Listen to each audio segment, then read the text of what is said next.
जब श्री कृष्ण, बलराम जी और ग्वाल बालों की मथुरा नगरी में उपस्थिति का समाचार फैला तो सभी नागरिक वहां एकत्र हो गए।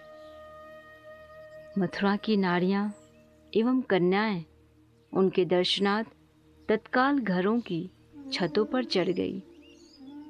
वे अत्यंत अधीरता से श्री कृष्ण और बलराम जी के आगमन की प्रतीक्षा कर रही थी। दोनों के दर्शनों की अथाह उत्सुकता के कारण उन्होंने उचित श्रृंगार भी नहीं किया।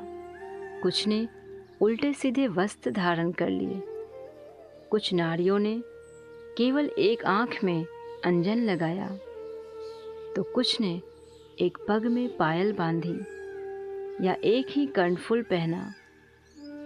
इस प्रकार उचित श्रृंगार के बिना ही वे अत्यंत उतावली से श्री कृष्ण के दर्शनार्थ छतों पर आ गई। उनमें से कुछ भोजन कर रही थी, किंतु श्री कृष्ण और बलराम जी के नगर में आने का समाचार सुनकर वे भोजन त्याग कर अटारियों पर चढ़ गई। कुछ युवतियां स्नानागार में स्नान कर रही थी। वे स्नान समाप्त किए बिना ही श्री कृष्ण और बलराम जी के दर्शनों को चली आई। कुछ अपने शिशुओं की स्तनपान करवा रही थी, किंतु उन्होंने अपने शिशुओं को एक ओर रख दिया और वे कृष्ण तथा बलराम को देखने चली गई। मंथर गति से जाते हुए स्मित मुख श्री कृष्ण ने तत्काल उनका मन हर लिया। लक्ष्मी के पति श्री कृष्ण उन बाजार में गजराज की भांति चल रहे थे। दीर्घकाल से मथुरा की नारियों ने श्री कृष्ण एवं बलराम जी तथा उनके असामान्य लक्षणों की चर्चा सुन रखी थी। वे उनके प्रति बहुत आकर्षित थी तथा दर्शनों के लिए उत्सुक थी। अब जब उन्होंने प्रत्यक्ष रूप से बाजार में जाते हुए मधु मुस्कान से युक्त श्री कृष्ण तथा बलराम जी के दर्शन किए तो उनके भावातिरेक की सीमा न रही। जब उन्होंने अपने नेत्रों से उनके प्रत्यक्ष दर्शन किए तो दोनों को अपने हृदयों में ले जाकर अपनी मनोभिलाषा के अनुसार उनका आलिंगन करने लगी। हर्ष से उन्हें रोमांच हो आया। उन्होंने श्री कृष्ण के विषय में श्रवण कर रखा था, किंतु उनके दर्शन नहीं किए थे।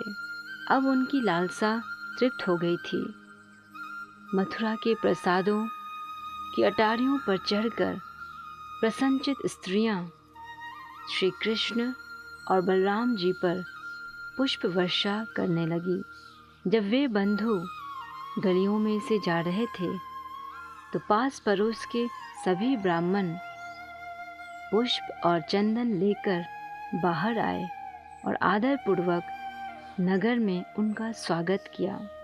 मथुरा वासियों को अचरज हुआ कि वृंदावन के ग्वालों ने पूर्व जन्मों में कितने पुण्य किए होंगे, जिसके फल स्वरूप ग्वालबाल के रूप में वे श्री कृष्ण और बलराम जी के नित्य प्रतिदर्शन करते हैं। इस प्रकार जाते हुए श्री कृष्ण और बलराम ने एक धोबी को देखा जो वस्त्र रंगने का कार्य भी करता था। श्री कृष्ण ने उससे कुछ उत्तम वस्त्र मांगे। उन्होंने धोबी को वचन दिया कि यदि वह सर्वश्रेष्ठ रंगीन वस्त्र उन्हें देगा तो वह अत्यंत सुखी हो जाएगा और उसे समस्त सुख सौभाग्य की प्राप्ति होगी। श्री कृष्ण कोई भिक्षुक न थे, न ही उन्हें वस्त्रों की आवश्यकता थी, किंतु इस याचना द्वारा उन्होंने दर्शाया कि श्री कृष्ण को प्रिय लगने वाली वस्तु उन्हें देने के लिए सबको तत्पर रहना चाहिए। कृष्ण भावनामृत का यही प्रयोजन है। दुर्भाग्य से यह धोबी कंस का एक सेवक था, अतएव वह भगवान श्री कृष्ण की मांग के महत्व को नहीं समझ सका। कुसंग का यही प्रभाव होता है।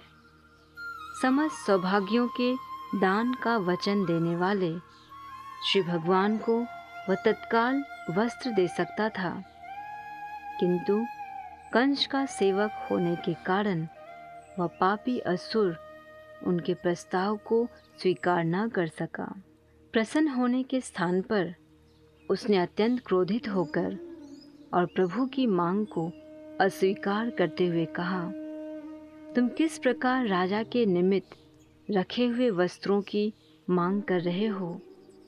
तदुपरांत वह धोबी श्री कृष्ण और बलराम जी को उपदेश देने लगा, अरे बालकों, भविष्य में राजा की वस्तुओं को मांगने का दुस्साहस कभी मत करना, अन्यथा राजकीय कर्मचारी तुम्हें दंड देंगे। वे तुम्हें बंदी बनाकर दंडित करेंगे और तुम कठिनाई में पड़ जाओगे। इस तथ्य का मुझे व्यवहारिक अनुभव है। जो कोई भी अनधिकृत रूप से राजा की संपत्ति का उपभोग करना चाहता है, उसे अत्यंत कठोर दंड मिलता है। यह सुनकर देवकी नंदन श्री कृष्ण धोबी पर अत्यंत कुपित हो गए और अपनी भाग हाथ से प्रहार करके उसका सिर उसके धड़ से अलग कर दिया। वह धोबी प्राणहीन होकर भूमि पर गिर पड़ा। इस प्रकार श्री कृष्ण ने ब्रह्म संहिता के इस कथन की पुष्टि कर दी कि उनके शरीर का प्रत्येक अवयव उनकी रुचि के अनुसार प्रत्येक कार्य करने में समर्थ है। उन्होंने बिना कृपाण के मात्र अपने तमाचे से धोबी का सिर काट दिया। यह भगवान की सर्वशक्तिमता का प्रमाण है। यदि वे कुछ करना चाहते हैं तो वे बिना किसी बाह्य सहायता के कर सकते हैं। इस भयानक घटना के पश्चात उस धोबी के कर्मचारी वस्त्र वहीं छोड़कर तत्काल इधर उधर चले गए। श्री कृष्ण और बलराम जी ने वस्त्रों को अधिकार में कर लिया और अपनी रुचि के अनुसार उन्हें धारण कर लिए। शेष वस्त्र उन्होंने ग्वालवालों को दे दिए, जिन्हें उन्होंने अपनी इच्छानुसार पहन लिया। जिन वस्त्रों का उन्होंने उपयोग नहीं किया वे वहीं पड़े रहे। तदंतर वे सब मुख्य एक पद आगे बढ़े। उसी बीच एक भक्त दर्जी ने सेवा का सुअवसर पहचान कर श्री कृष्ण और बलराम जी के लिए उस वस्त्र से उत्तम वस्त्र बनाए। इस प्रकार उत्तम वस्त्रों को धारण करके श्री कृष्ण व बलराम जी शुक्ल पक्ष की पूर्णिमा के दिन उत्तम तथा रंगीन वस्त्रों से सज्जित गजराजों के समान शोभायमान हो रहे थे। श्री कृष्ण उस दर्जी से अत्यंत प्रसन्न हुए और उसे सारूप्य मुक्ति का वरदान दिया। इसका अर्थ है कि इस देह को त्यागने के उपरांत वह मुक्त हो जाएगा और वैकुंठ लोक में उसे ठीक चतुर्भुज नारायण जैसा शरीर प्राप्त होगा। उन्होंने दर्जी को यह भी वर दिया कि जब तक वह जीवित रहेगा, इंद्रिय तृप्ति का आनंद उठाने के लिए पर्याप्त वैभव कमा सकेगा। इस घटना से श्री कृष्ण ने यह प्रमाणित कर दिया कि कृष्ण भावना भावित भक्त इंद्रिय भोगों तथा भौतिक सुखों से वंचित नहीं रहते हैं।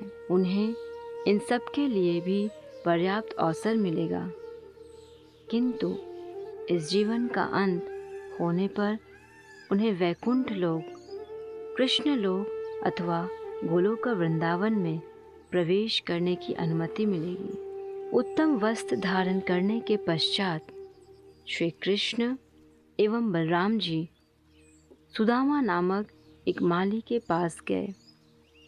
जैसे ही वे माली घर के निकट पहुँचे, उसने अपने घर से बाहर आकर उनके चरणों में गिरकर अपना दंडवत प्रणाम अर्पित किया। उसने श्री कृष्ण एवं बलराम जी को उत्तम आसन दिया और अपने सहायक को चंदन का लेप, पुष्प तथा सुपारी लाने को कहा। माली के स्वागत से श्री कृष्ण अत्यंत संतुष्ट हो गए। माली ने अत्यंत विनम्र तथा विनीत भाव से भगवान की प्रार्थना की। उसने कहा, प्रिय भगवान, मेरे गृह में आपके पदार्पण से मेरे पितर और मेरे सभी पूज्य गुरुजन अत्यंत प्रसन्न हुए हैं और तर गए हैं। हे प्रभु, इस भौतिक सृष्टि के सभी कारणों के आप परम कारण हैं, किंतु पृथ्वीवासियों के कल्याण के लिए तथा अपने भक्तों की रक्षा एवं असुरों के नाश के लिए आप स्वयं सहित अवतरित हुए हैं। समस्त जीवात्माओं के मित्र के रूप में आप सभी पर संभाव रखते हैं। आप परमात्मा हैं और आप शत्रु एवं मित्र में भेद नहीं करते। फिर भी आप भक्तों को उनकी भक्ति का विशेष फल देने को तत्पर रहते हैं। प्रिय भगवान, क्योंकि मैं आपका नित्य दास हूँ, अतः मैं आपसे प्रार्थना करता हूँ कि आप मुझे अपनी सेवा के अवसर दें। यदि आपने मुझे अपनी सेवा का अवसर दिया तो यह मेरे ऊपर महान अनुग्रह होगा। सुदामा माली श्री कृष्ण और बलराम जी को अपने घर में आया देखकर अपने मन में अत्यंत प्रसन्न था। अतः अपनी मनोकामना पूर्ण करने के लिए उसने भांति भांति के पुष्पों से 2 अति सुंदर मालाएं बनाए और उन्हें भगवान को अर्पित किया। उसकी सच्ची सेवा से बलराम तथा श्री कृष्ण दोनों ही अत्यधिक प्रसन्न हो गए। श्री कृष्ण ने माली के प्रति कृतज्ञता प्रदर्शित की और उसको वर दिया। वे सदैव ही शरणागत बद आत्माओं के प्रति वात्सल्य भाव प्रकट करने तथा उन्हें वर देने के लिए तत्पर रहते हैं। जब माली से वर मांगने को कहा गया तो उसने भगवान से प्रार्थना की कि वे उसे अनंत काल तक भक्ति में अपना दास बना रहने दे, जिससे कि इस सेवा से वह सभी प्राणियों का कल्याण कर सके। इस बात से यह स्पष्ट है कि कृष्ण भावनामृत में भगवान के भक्त को भक्ति में केवल अपनी ही प्रगति से संतुष्ट नहीं होना चाहिए, अपितु उसे दूसरों के कल्याण के लिए कार्य करने के लिए भी इच्छुक रहना चाहिए। वृंदावन के सठ गोस्वामियों ने इसी उदाहरण का अनुसरण किया था। अतएव उनकी स्तुति में भी कहा गया है, लोकानाम हितकारिणौ। वैष्णव अथवा भगवान के भक्त स्वार्थी नहीं होते हैं।